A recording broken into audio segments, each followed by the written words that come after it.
You are tuned in to a Fireside chat with Zany Mystic.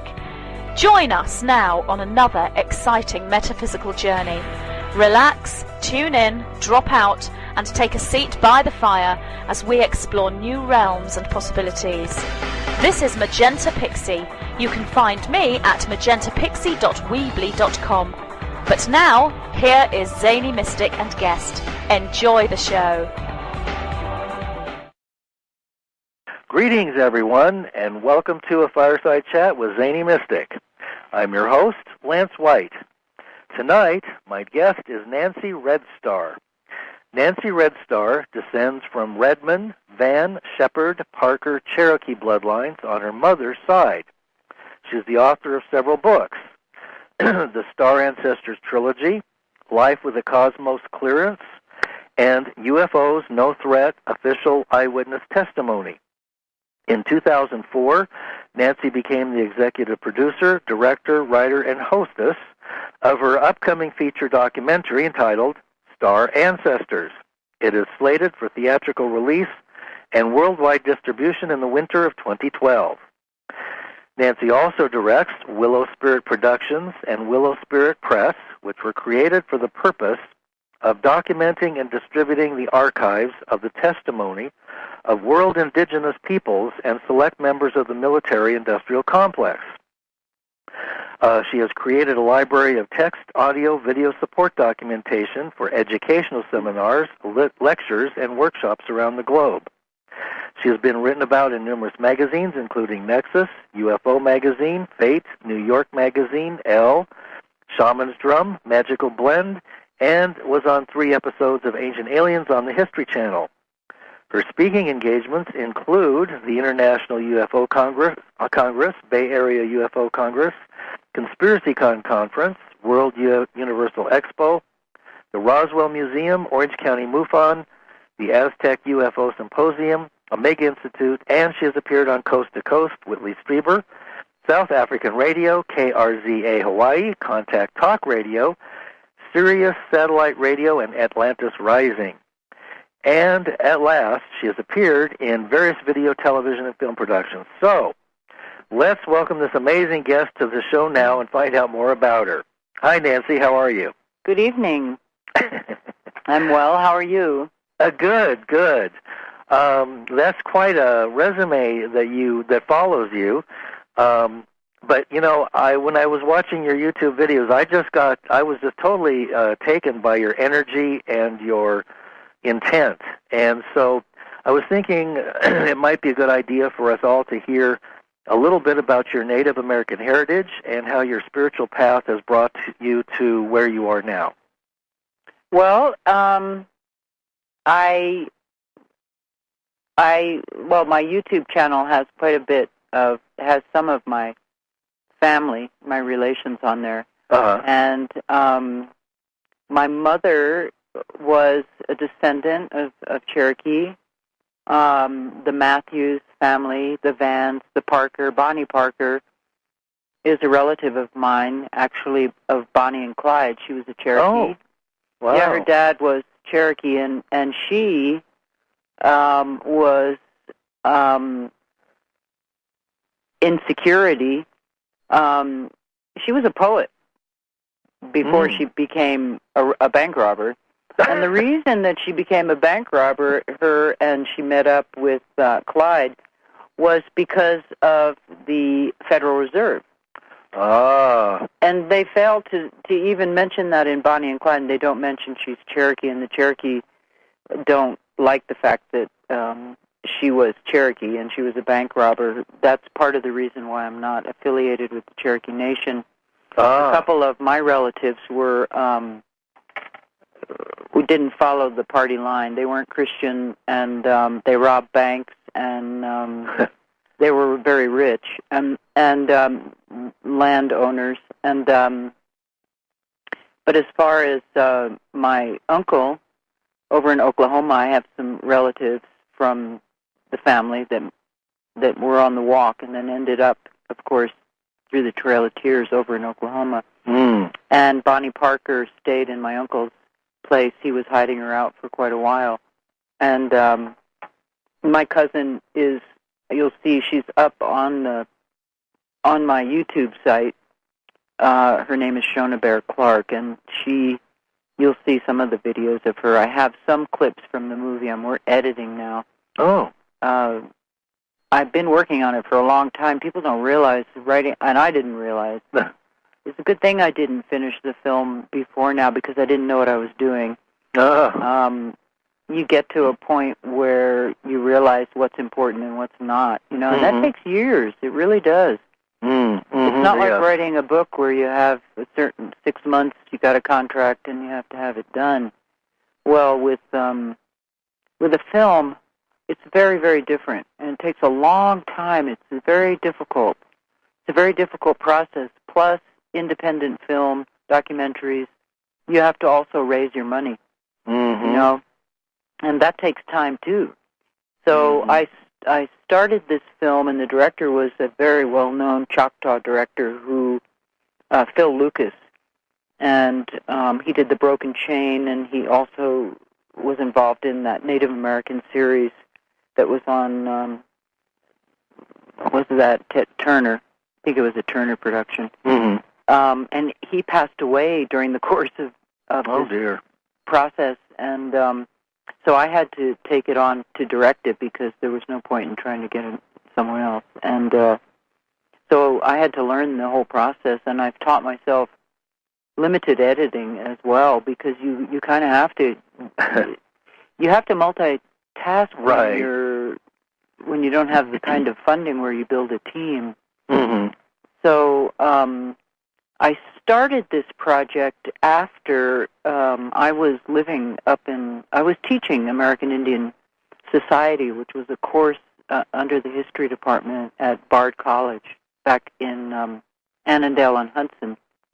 And I used to go over to Woodstock quite a bit, and then I had moved over there because that's not far from the college. And I was at a meeting once, and a producer was there from Canada, and he said to me, well, I'm putting on a huge event in Roswell.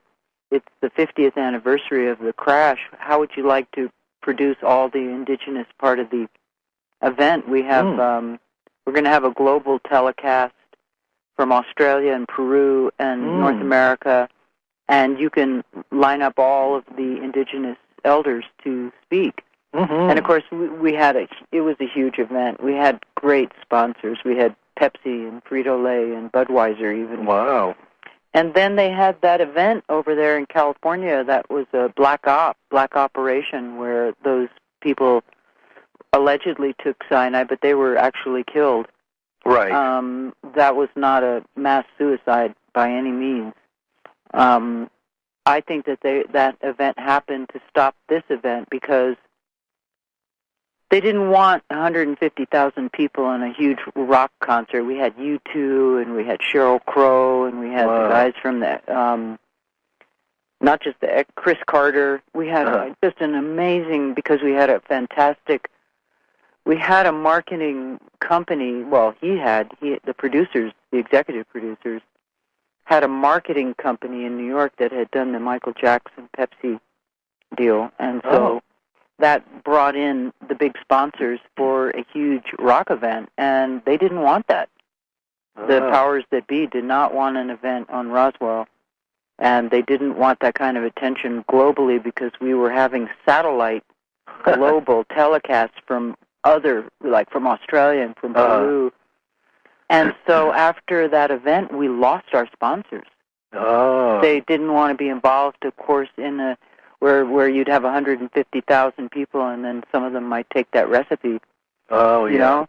Yeah. And so I had started already organizing and interviewing people, and the information was so, and I had been working in a academic, scholarly, position at Bard, teaching history, and so UFOs. I was not a UFO enthusiast at that time. I wasn't even thinking about it really.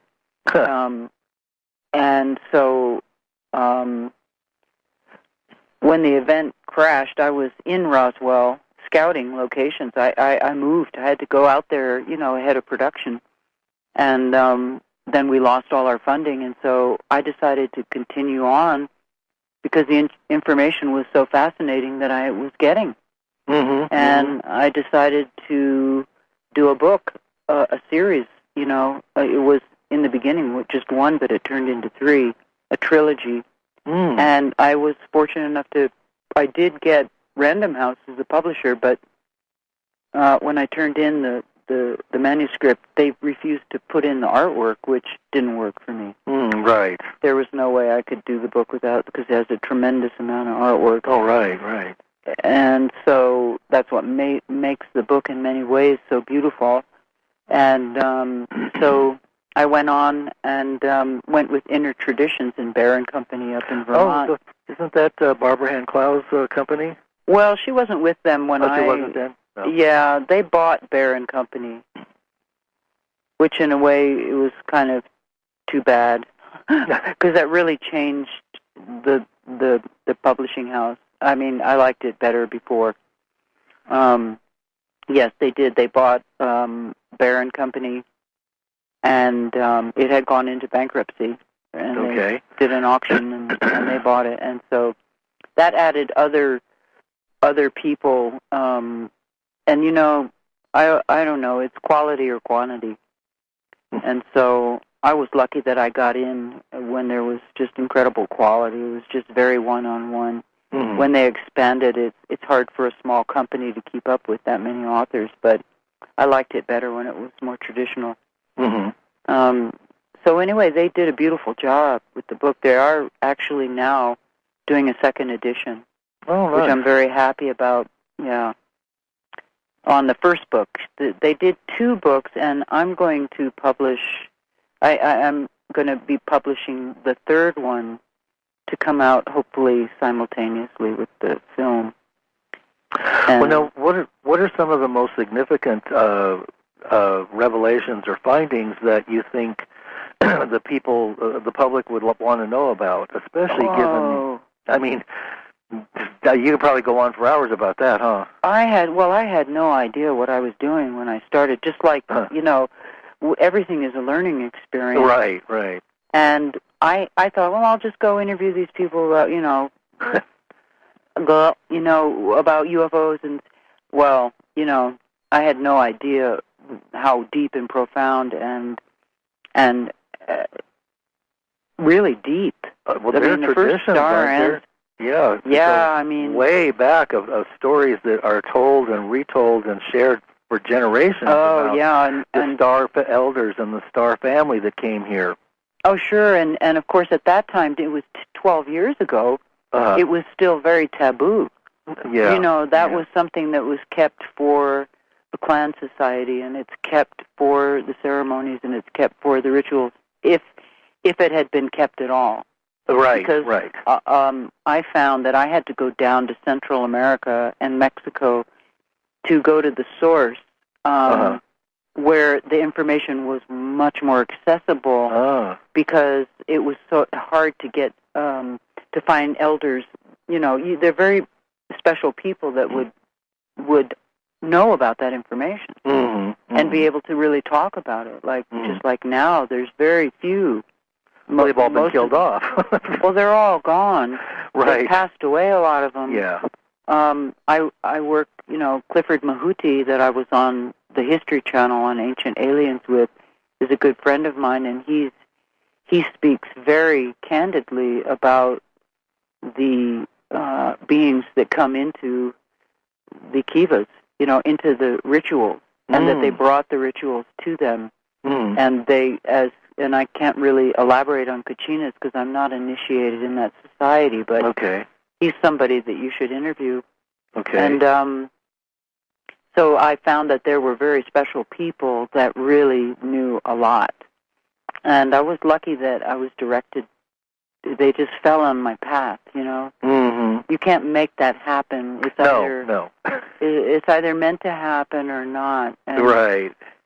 And sometimes I wonder if there's not supposed to be a film, you know, because there's so much junk out there about this subject. It's not that there's not enough now. There's too much. Right. And there's so much deception and misinformation and leading people astray that to put a beautiful film that has that sacredness out. Mm-hmm. You don't want it to get contaminated in the media. I mean, I could never get this in mainstream media. They won't put Indians in, Indians are blacklisted from mainstream media. Oh, jeez. I'd have to launch this film, off a website and overseas because Right. I can't get it here. Right. And I've talked to a lot of people, and they won't touch it. They will not touch it. If it isn't about the boogeyman and scaring people and aliens, I don't even believe in that word. Actually, that word alien comes out of the Tavistock Institute in London, which is a mind control program. And what it means is it's actually alien. Oh. Not alien. It's A-L-I-E-N. How interesting. It's a lean on your mind, meaning that they have control of your mind with the programming that they set forth. Wow. Mm-hmm. Well, a lot of horrors came out of the Tavistock Institute, didn't it? Well, I don't think they've stopped. They're still going, yeah. Yeah, well, all the UFO information that is released to the public has to be approved in London first. Wow. Everything. Wow. Nothing comes out, which may be why John Mack ended up getting killed there. Mm-hmm. You remember, John Mack, the head of psychiatry at Harvard, that was doing all those abduction investigations and passport. He got hit by a Mack truck in London. And it sounds like something they would do. Right, because he had a change of heart.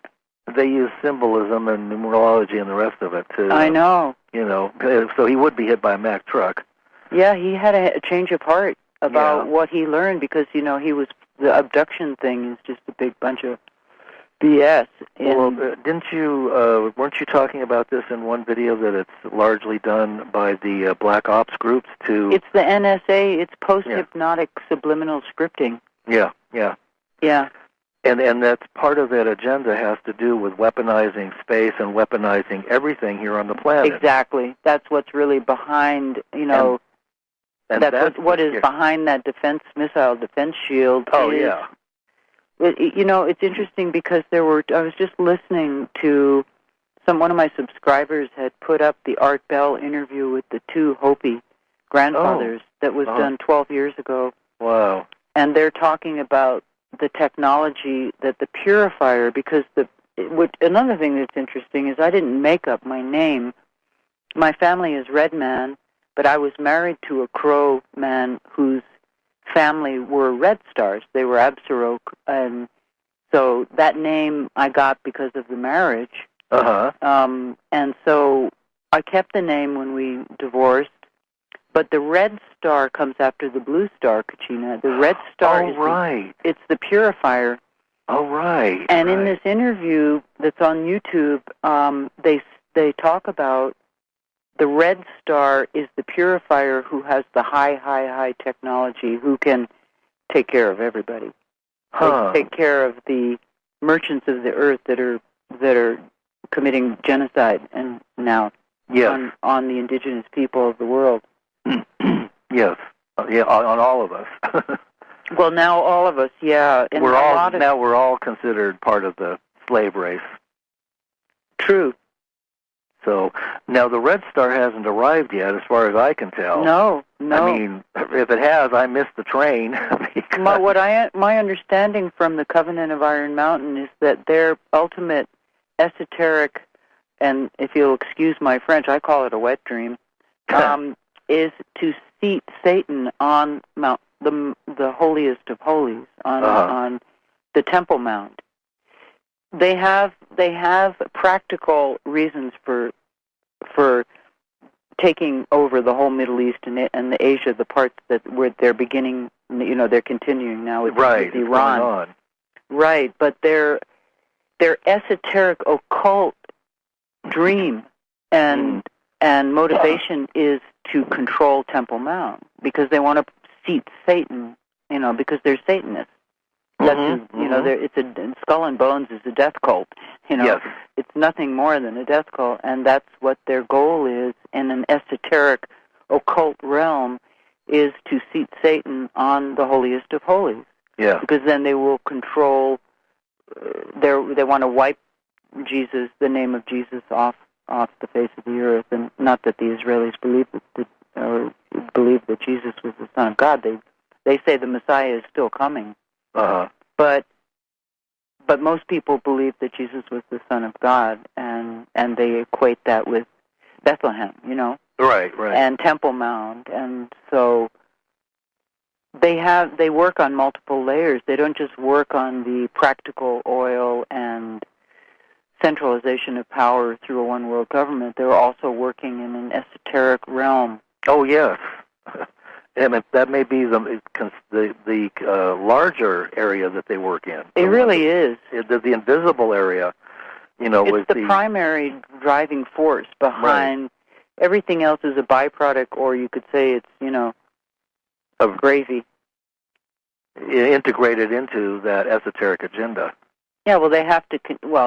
They have to have war for their profitability. Right. Right, and then as far as oil, there's probably plenty of oil on the earth. I mean, but it's a control, a power and grab, right. And they want a centralized power. And it's also the blood of the mother. Well, that too. And we that know very much so. We know that free energy has existed for not just 60 to 100 years. There was Tesla, if no one else, but the Egyptians had it 5,000, 10,000 years ago. So this goes back to Kemet. This goes back to the ancient Egyptian. I have a teacher who is has a commission university, and one of the things I've learned from him is the melanin. Okay, why is it the dark people? Why are they going after the indigenous people and the people who have the melanin? Well, the melanin blood, which I heard from sources that are in Libya, is that they were taking, not only were they selling body parts from Libya this past, but they were also accruing a tremendous amount of blood, because the DNA of indigenous people and the DNA of particularly American Indians is a different DNA. And that DNA has codes in it that are 12 to 22 strands. Whereas the people who are in power, what they have is money and weapons, but their DNA is 6 strands. And so as we go into this vibratory frequency, into this what the Mayan call the fifth fire and what the Hopi call the fifth world, because we're actually literally going to be going into this world as we see is falling, is fragmenting, and it's falling away. But we're going into another world, as Indian people always say. We've been through 4 worlds so far, and we're emerging from the 4th world into the 5th world now. And there's only special people that can go into the next world.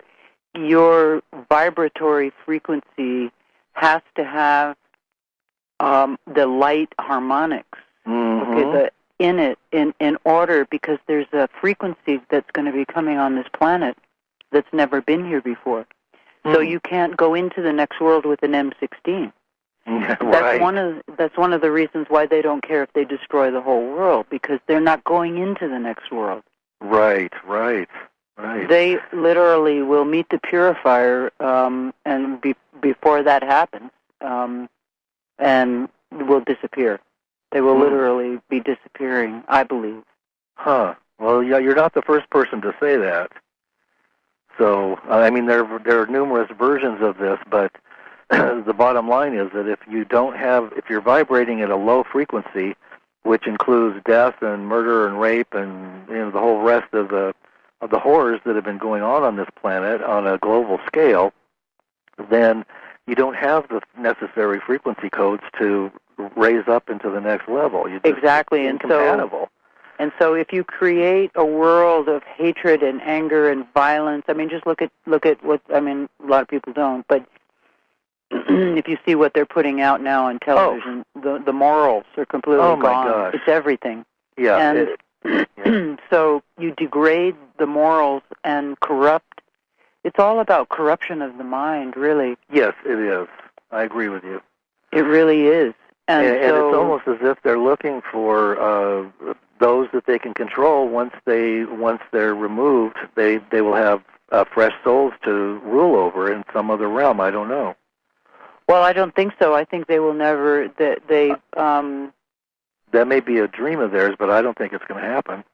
Well, from what I understand, from what some of the elders have said, is that they will be stuck in that. They will be stuck in a time warp, never to have the opportunity to evolve, because these aren't cycles. It's really about our evolution.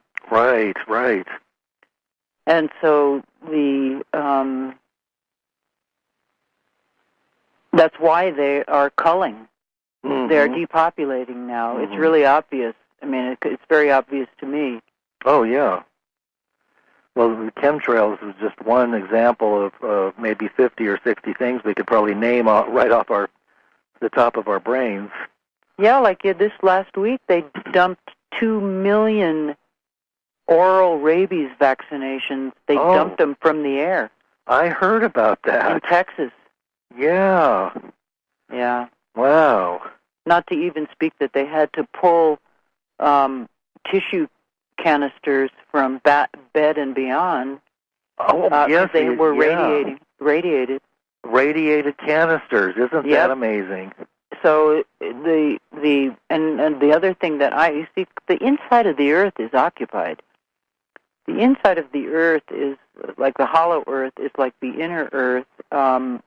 When we come and go into those worlds, we go inside the Earth. Which there are other worlds. There's suns and there's water and there's the people may, like they did before, have to go inside of the Earth because of the radioactivity. Mm-hmm. That's what I believe, is that that will happen again for a period of years, where people the remnants will have to go inside of the Earth until that radiation. It's because the radiation is a lot worse than people realize. Much worse. Much worse. And then there's much that we haven't been told that's been released, underground and through seas. I mean, they're just letting stuff go left and right. Yeah. And then the really scary part is that all of those nuclear facilities are degenerating at such a rapid clip because the sun's energy is beaming higher frequencies and it's melting the plastics. Yeah. So it's kind of like that movie Andromeda Strain.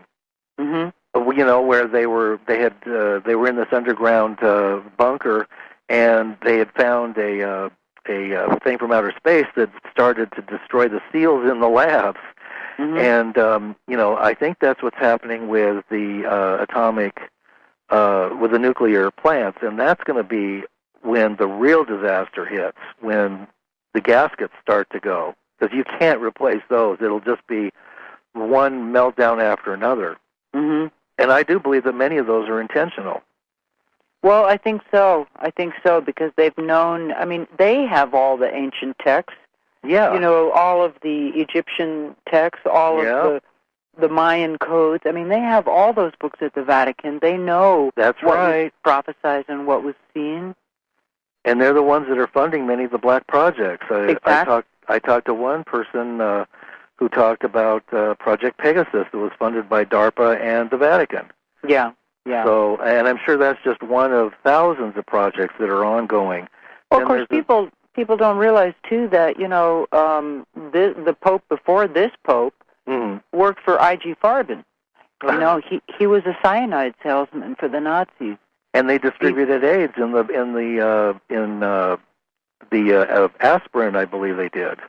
They distributed the AIDS vaccine accidentally, unquote. Well, I don't think it was accidental, but no.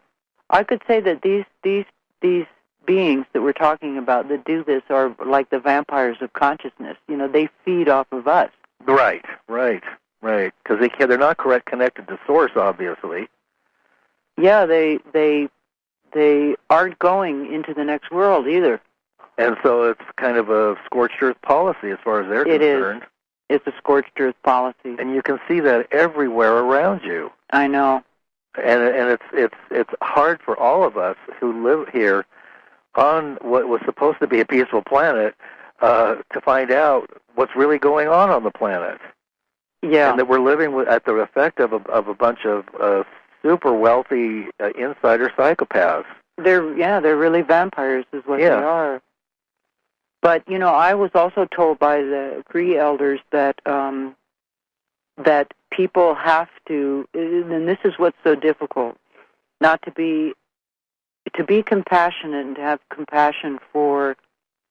It's hard to see what they're doing, like in Libya. The crimes against humanity in Libya are so overwhelming. Oh, yeah. And it's just continuing. It's just like massive. Yes. And then not to be filled with the depression and the fear and the sadness and all that. At the same time, we have to build our vehicle to get out of here. Right. And that vehicle has to be complete love. Right.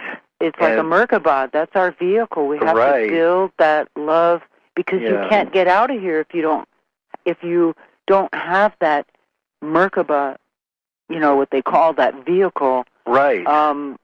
Emanating love and light, because you won't be able to travel. We won't have the frequency to take off. Right, and so the more they do this, the harder it is. Exactly. I mean, I'm not a New Age person, so some people maybe say, well, you could just ignore it and meditate or just pray, but I get really angry when as I see this happening, because being a journalist, I'm documenting it, I'm watching it, and it's hard. It's so hard to get in that place of love sometimes. Oh yes. It's not easy. Well, one of the ways that I use to look at the forces of limitation, somebody likes to call them, is that we contracted with them to force us to evolve. And so this is like the stretch of the rubber band, and it's pulled so far back now that when it snaps, we will be catapulted in the other direction. But it's hard to see that when you're just looking through the lens of a three-dimensional world that's linear, and where everybody believes that their senses are all there is, because that's how they've been programmed, and that's all they can see, with fluoride ripping apart the DNA. And I just found out just a couple of days ago that Prozac and several other antidepressants are filled with fluoride. I didn't know that. I never knew it, and I followed this thread, and they said, oh yeah, Prozac is full of fluoride. Well, did you know that because I harvest red clay and elemental gold. There's flakes of gold in red clay. Oh. And the red clay, it's used up at the Sundance up in South Dakota. It's also used in the Kiva. The men who are underground right now, like they went in right after Christmas, they're underground for 3 months. January, February, March, they stay underground. That's it. They're in there. They drink red clay. Now, the red clay has the gold, and the elemental gold takes the fluoride out of your pineal gland. Oh. So elemental gold. It takes the calcification away. I drink it, and what happens is you start having the most unbelievable, I don't know what to call them. If you go on YouTube and you put in pineal gland sonata, or to that effect, you'll see these unbelievable. Well, I'll go look now. You see these unbelievable music, and then you see these. It's almost like the Mandelbrot series. Oh yeah, okay. Yeah, I remember that. Yeah, well, if you go in there, you can hook into a lot of people who are putting out the pineal gland activation. That's really what it is. It's, right. Okay, you have to get the fluoride out of there. Well, distilled water will remove it. Really? Yes, I've been studying this for the last 4 or 5 months, And I have documentation now that drinking nothing but distilled water will flush out the fluoride and the inorganic chemicals that are in the glands, especially in the pineal gland, because it attracts it the most. Okay, so the pineal gland is the third eye, and that's the one that we need to be utilizing to access and build the Merkaba. Yes, exactly. And but with the red clay and the elemental gold, if you go into YouTube and you put in pineal gland activation, okay, or pineal gland activator, there's a whole bunch of beautiful, unbelievable relaxation videos. Oh, I love those. Yeah, that will help you activate your pineal gland, but you have to get the fluoride out. Oh, yes, because that just crystallizes in it. And basically, when you're X-rayed, when your head is X-rayed, if you are used to drinking normal water from the tap, which has dozens of horrendous chemicals in it, and not to mention fluoride, the pineal gland looks like a bone because it's calcified. It's not dead, but it's just held in a kind of stasis or lock. So how much do you drink? I drink between 2/3 and a full gallon of distilled water per day. Unbelievable. I never heard that. I'm going to do that. Absolutely, and I'll send you some information on it privately, and you can do your own research and find out for yourself. But when people start finding out that they can literally cleanse their bodies, and it has to do with the positive and negative charges. Amazing. Yeah, and the medical industry will tell you that you can't do it for longer than 30 days because it'll wash out all your organic minerals. Well, it doesn't wash out the organic minerals because it can't. Yeah. It washes out the inorganic minerals that are supposed to be digested by plants. And if you notice, they put inorganic minerals in vitamins and supplements, and like I said, fluoride is in dozens of things that I didn't even know it was in. Mm-hmm. Not to mention things that are processed that use water. So cereals, are processed with water, and the water contains the fluoride and all that junk. I mean, it's mind-boggling. It's no wonder we're dumbed down and we can't think straight. Yeah, well, Hitler knew that, Of course. He was the one that brought, of course, And his people are still working in underground facilities here in America. They brought them over here. Yeah, they're here. I got to tell you a funny story. I first came up here to visit Dennis Hopper. I was living overseas in Europe, and my boyfriend was an actor. He was a well-known French actor, French and Italian. He was from Corsica. Anyway, he was invited to see Dennis. Well, he got put in jail, so I came over here to visit. And I stayed up at Dennis Hopper's house. This was many years ago. And so I got to know his family, and, Dennis passed away, and he was buried up here in Taos, where I am. Well, I went to see his cousin a couple weeks ago, talking to him. I was getting some moccasins or something. He has a great store here. And he was telling me, and I live up in Taos, New Mexico, and he was telling me, well, one time Dennis and we came out of the bar, and we'd been drinking because, of course, Dennis, he was really heavy into that. Oh, yeah. Back in those days. Yeah. And he said, and we decided we'd go bust in on one of these Scottish Rite Lodges here. Oh. And so we busted into this place and opened up the door, and he said there were 30 men sitting at a table in full Nazi regalia. Oh, yeah. Full. Now, with Project Paperclip, and then we got Los Alamos here, and you've got, they were all up in New Mexico. Oh, yeah. Oh, yeah. They have underground facilities where they've been breeding their own race, and, of course, they're in all the major corporations, and I'm pretty certain Monsanto and NASA, and I mean, you just look around and you can see the hand of They're running this country. They are running it, yes. They started the CIA, for sure. Yes, exactly. Because George Bush, the one that is the former president, yep. He was not a blood son of Prescott Bush. He was actually from Germany, wasn't he? Yeah. Yeah, exactly. Schiff.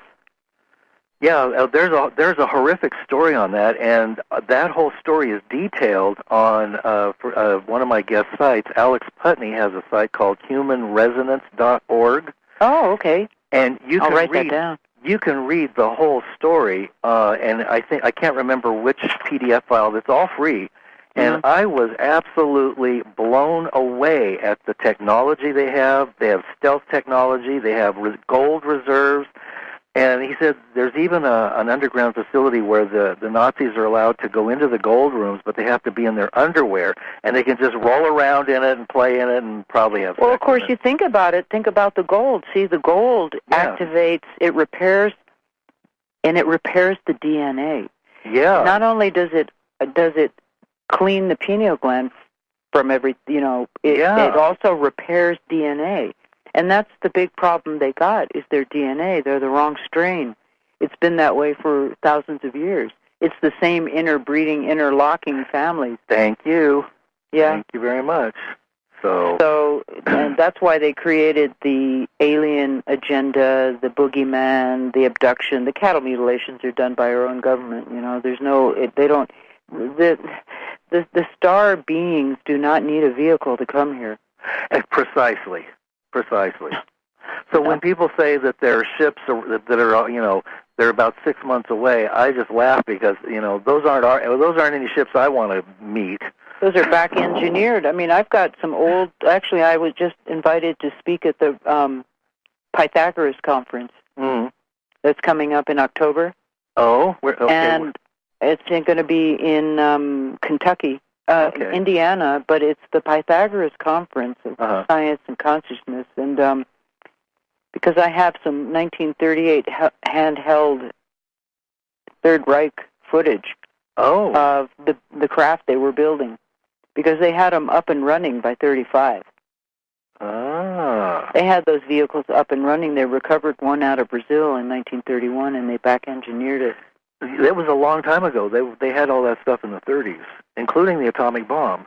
Exactly. Yeah. It's amazing. I think there were vehicles coming here. I think they're. I mean, they do have vehicles, and they can. I mean, look at the Vimanas. I mean, the Mahata Bharata. Right. How many hundreds of thousands of years ago was that? Yeah.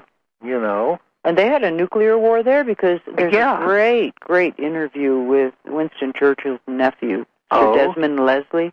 Have you ever seen that? It's on YouTube. You just Google, just YouTube Sir Desmond Leslie. He wrote a book. He was involved with Adamski, but he was the one that talked about the Vimanas, and I published some pictures of them from India that I got that were from 1927 in one of my books. There are vehicles. But 80% of them, 90% of them, 90% of the ones they see are ours, and 5%. You can only believe about 4% of what you hear in the UFO community. Right. It's about as much truth as there is. Right. I pretty much agree with you. Yeah. So the Star Wars technology is not. I'm guessing that it might be. Part of it has to do with just the pillage of funds and technology, and it could be used for something else. But it could also have something to do with the concern over those elements that are positive that they don't know about. Well, they want to go to battle with them. Exactly. Yeah, that's why they're putting in this alien. That's why Werner von Braun always warned people. He said, he told Carol Rosin, who was his spokesperson for the last few years of his life, he said, it's going to come down like this. He said, the first threat is going to be Russia, and it's a lie. The second threat is going to be an asteroid, and it's a lie. The third threat is going to be terrorism, and it's a lie. And the fourth threat is going to be an alien threat, and it's a lie. He said, and you have to go tell people, you have to warn people that that's how it's going to come down, and the last trump card would be the alien threat. Because they want to do battle with... As far as I know, from what the Cree elders told me in the lodges, they have come in there, and the beings, have put on their military uniforms. And one of the things that they, if they contacted the governments of the world, which I believe they have in the past, about nuclear, about the atomic bomb. That's why. It wasn't about abducting and trading this and all that crap. Right. It was the fact that they were concerned about the nuclear issue, and they told the governments of the world, if you don't tell the people that there are other civilizations out there, we will contact them individually, and they have been doing that. Yes, and I believe that there will be a much larger revelation about this year. Well, I hope so, but from what my understanding also is that from the elders is that this is going to go on for a while. It's not just 2012. It's 12, right, 13, right. 14, 15, all the way up to 2019. Maybe. Yeah. I can't imagine it taking that long. I mean, it's so painful. Well, as a collective, we have the ability to make this happen quicker, but it requires a lot of people awakening and being willing to move out of denial, release their own resistance and their own darkness, and see the truth. Because a lot of what's fueling the dark side, as far as I can tell, is our own darkness and our inability to look at it or even contemplate it. Yeah, and buying the Madison Avenue propaganda. Right. And there's everything you look, everywhere you turn, it's all, we're being sold a bill of goods. There's nothing that's a natural organic process unless you actually walk into nature barefooted and commune with the elements, the devas and spirits and fairies and elementals that are there. And until we can communicate with the life force, the spirit of life, like the indigenous elders and the indigenous natives. Well, that's why they tell people get out of the city, and they say unplug from the wires, too. Yeah, the wires. Oh, my God. Interference waves, massive. Yeah. And electricity is an interference wave. Tesla had technology that was wireless. I know. But you couldn't charge for it, so J.P. Morgan put a snuff on it. Exactly, and that's the same thing with the electromagnetic propulsion system. It doesn't wear out, it has no moving parts, and you can't tax it. Exactly. And then, of course, now you've got all these technologies used for the militarization of space and of the weather. Weather wars going on all over. Now you can't tell if an earthquake that's destroyed a country is Memorex or real or what is it? They just had an earthquake in the Strait of Hormuz.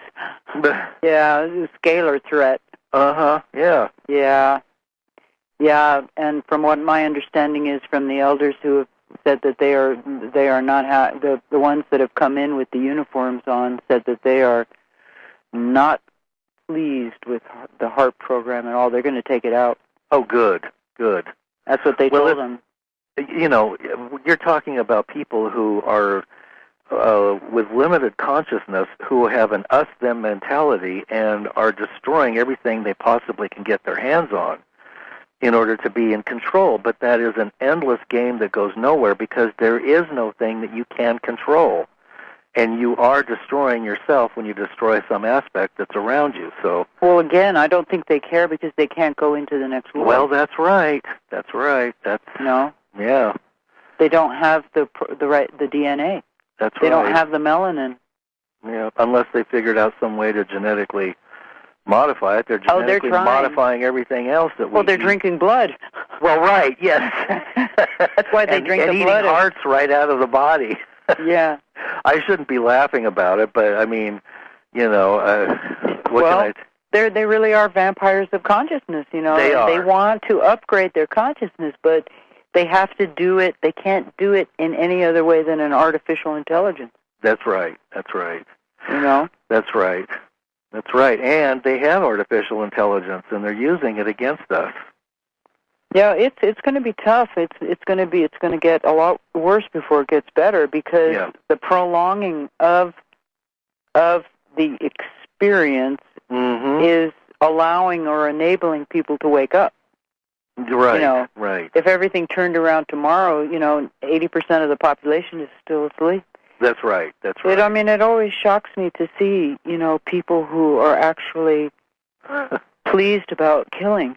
Oh, my God. My jaw still drops when I hear that. I know.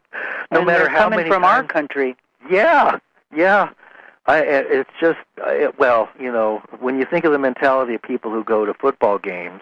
Exactly, it's the same. Yeah. So, and I don't blame the people that go there. I don't blame anybody really, but to a large degree, it is the program that's running in this matrix of control to keep everybody divided and fighting about everything.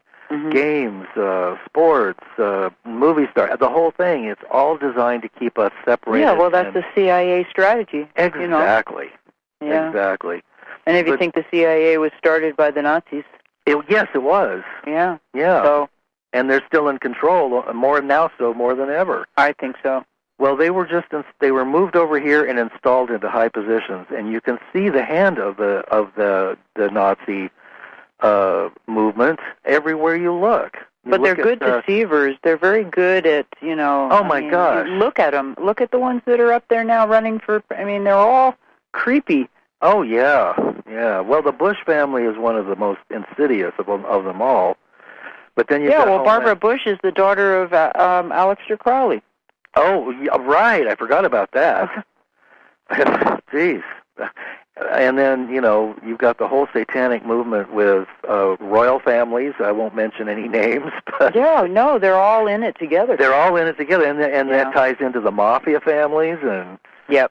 They're all running the poppies from these other countries. So, I mean, really, when you see all these fights, they're not really fighting they're fighting fake wars. But there is no war against drugs. The war is against the humanity because they want us to buy the drugs, so the various underground agencies ship them over here to us. And, right. And America hasn't awakened yet to the facts of what's going on. I know. So, and the politics... Well, some may never. And some may never, right. Yeah, I mean, we're speaking to a very small audience, I'm afraid. The choir. The remnants. The remnant, yeah. I keep on asking the elders, well, how many people are going to be going into the next world? And they keep saying, very few. Well, hasn't the harvest been pretty slim? I was reading the Law of One series, and I don't necessarily give that a great deal of credence, but they said that there were previous harvest periods, and the harvest of souls between the positive and those who are negative has always been slim. Just at the last minute, there are only so many people who have been able to make the cut. And now, the one good thing that I see coming is that the kids that are coming in are coming from a higher level of consciousness, and they're coming in with an intention to do certain things that will raise the vibration of the planet. Yeah, well, they're sure trying to kill them too. And they're trying to. I mean, all those 18,000. Almost 18,000 deaths from Fukushima in the United States, and they're all under 1 year old. Oh, gosh. And it's from the radiation, so... Oh, yeah. And that's just the start. I know. This is just the start. And we haven't even seen the end of the oil spill yet. And then nobody's gotten to the bottom of 911 yet. They're still dicking around with that. Yeah, it's... we're just we're playthings in the hands of the gods, so to speak. Only it's really they're not important to try to, that's why they say get out of the city and get to the high ground. I think it's really important. It's going to be really important this year. Yeah. And in the next years coming, I feel bad for people who live in cities. Oh my gosh, they're going to crumble. Yeah. It's going to be hell. That will be hell. I know. When the financial world starts to fall apart and everybody realizes at the same moment that it's a house of cards, and they don't buy it anymore, then there's going to be run on gas and food, and then there's going to be fighting, and I mean, it could be very ugly. I know. It could get very ugly in the cities. And it could get ugly out in the country, too. I want to give you a chance, since we only got a couple minutes left, to 30 seconds. Share on an uplifting note and give us... Yeah, really, you have to run the course of the... Yeah. Our next show will be more uplifting, I promise. Well, it's really important. People say, oh, don't be so negative. But it's not about being negative. It's really about being honest. Yeah. It's really about honestly looking at what's really... in the matrix, what makes the matrix move? Because if you don't you can look but don't stare. Okay, Right, you've got right. to look at it, you've got to recognize it, you've got to know what's going on, but you don't have to live in it. That's right. That's right. Very good. But if you don't know, the thing about this time is the polarities of that negative and that positive are merging into one frequency.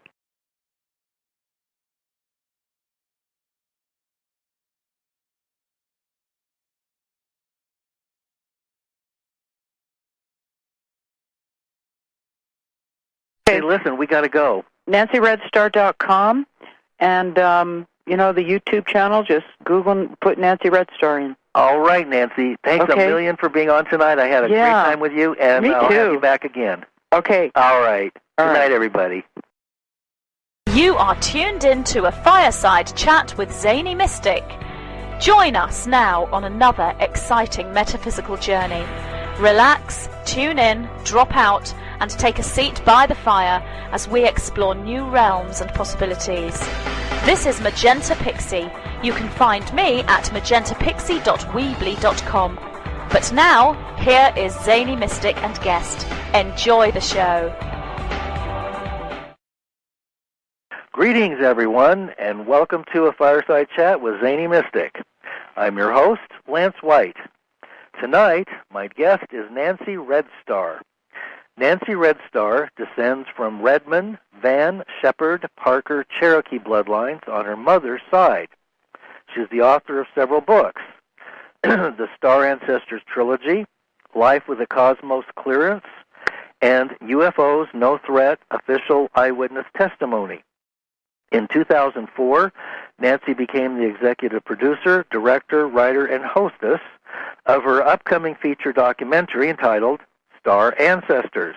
It is slated for theatrical release and worldwide distribution in the winter of 2012. Nancy also directs Willow Spirit Productions and Willow Spirit Press, which were created for the purpose of documenting and distributing the archives of the testimony of world indigenous peoples and select members of the military-industrial complex. She has created a library of text, audio, video support documentation for education. You'll see she's up on my YouTube site. Her name is Shona Bear Clark, and you'll see some of the videos of her. I have some clips from the movie. I'm editing now. Oh. I've been working on it for a long time. People don't realize writing, and I didn't realize. It's a good thing I didn't finish the film before now because I didn't know what I was doing. You get to a point where you realize what's important and what's not, and that takes years. It really does. It's not like writing a book where you have a certain 6 months, you got a contract, and you have to have it done. Well, with a film, it's very, very different, and it takes a long time. It's very difficult. It's a very difficult process. Plus, independent film, documentaries, you have to also raise your money, and that takes time too. So I started this film, and the director was a very well-known Choctaw director who, Phil Lucas, and he did The Broken Chain, and he also was involved in that Native American series that was on, Turner? I think it was a Turner production. And he passed away during the course of this process, and so I had to take it on to direct it because there was no point in trying to get it somewhere else. And so I had to learn the whole process, and I've taught myself limited editing as well because you kind of have to. Educational seminars, lectures, and workshops around the globe. She has been written about in numerous magazines, including Nexus, UFO Magazine, Fate, New York Magazine, Elle, Shaman's Drum, Magical Blend, and was on 3 episodes of Ancient Aliens on the History Channel. Her speaking engagements include the International UFO Congress, Bay Area UFO Congress, ConspiracyCon Conference, World Universal Expo, the Roswell Museum, Orange County MUFON, the Aztec UFO Symposium, Omega Institute, and she has appeared on Coast to Coast, Whitley Strieber, South African Radio, KRZA Hawaii, Contact Talk Radio, Sirius Satellite Radio, and Atlantis Rising. And at last, she has appeared in various video, television, and film productions. So, let's welcome this amazing guest to the show now and find out more about her. Hi, Nancy. How are you? Good evening. I'm well. How are you? Good, good. That's quite a resume that follows you. But you know, when I was watching your YouTube videos, I was just totally taken by your energy and your intent. And so I was thinking it might be a good idea for us all to hear a little bit about your Native American heritage and how your spiritual path has brought you to where you are now. Well, well,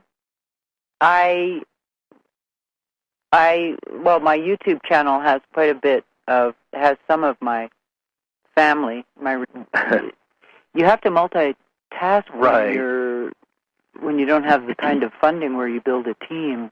Mm-hmm. So I started this project after I was teaching American Indian Society, which was a course under the history department at Bard College back in Annandale-on-Hudson. Mm-hmm. And I used to go over to Woodstock quite a bit, and then I had moved over there because that's not far from the college. And I was at a meeting once, and a producer was there from Canada, and he said to me, well, I'm putting on a huge event in Roswell. It's the 50th anniversary of the crash. How would you like to produce all the indigenous part of the event? We have we're going to have a global telecast from Australia and Peru and North America, and you can line up all of the indigenous elders to speak. Mm-hmm. And of course, it was a huge event. We had great sponsors. We had Pepsi and Frito-Lay and Budweiser even. Wow.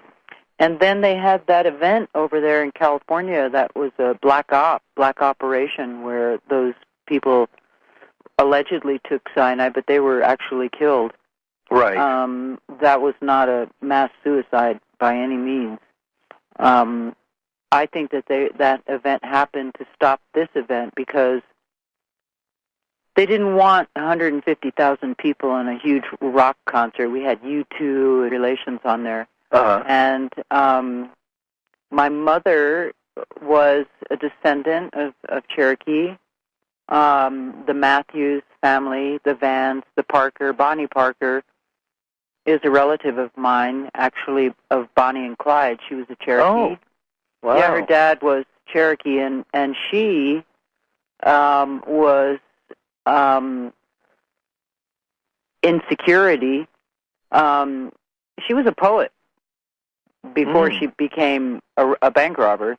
And the reason that she became a bank robber, her and she met up with Clyde, was because of the Federal Reserve. Ah. And they failed to even mention that in Bonnie and Clyde, and they don't mention she's Cherokee, and the Cherokee don't like the fact that she was Cherokee and she was a bank robber. That's part of the reason why I'm not affiliated with the Cherokee Nation. A couple of my relatives who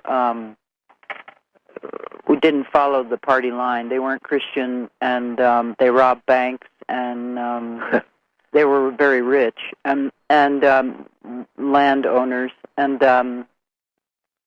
but as far as my uncle over in Oklahoma, I have some relatives from the family that were on the walk, and then ended up, of course, through the Trail of Tears over in Oklahoma. And Bonnie Parker stayed in my uncle's place. He was hiding her out for quite a while. And my cousin is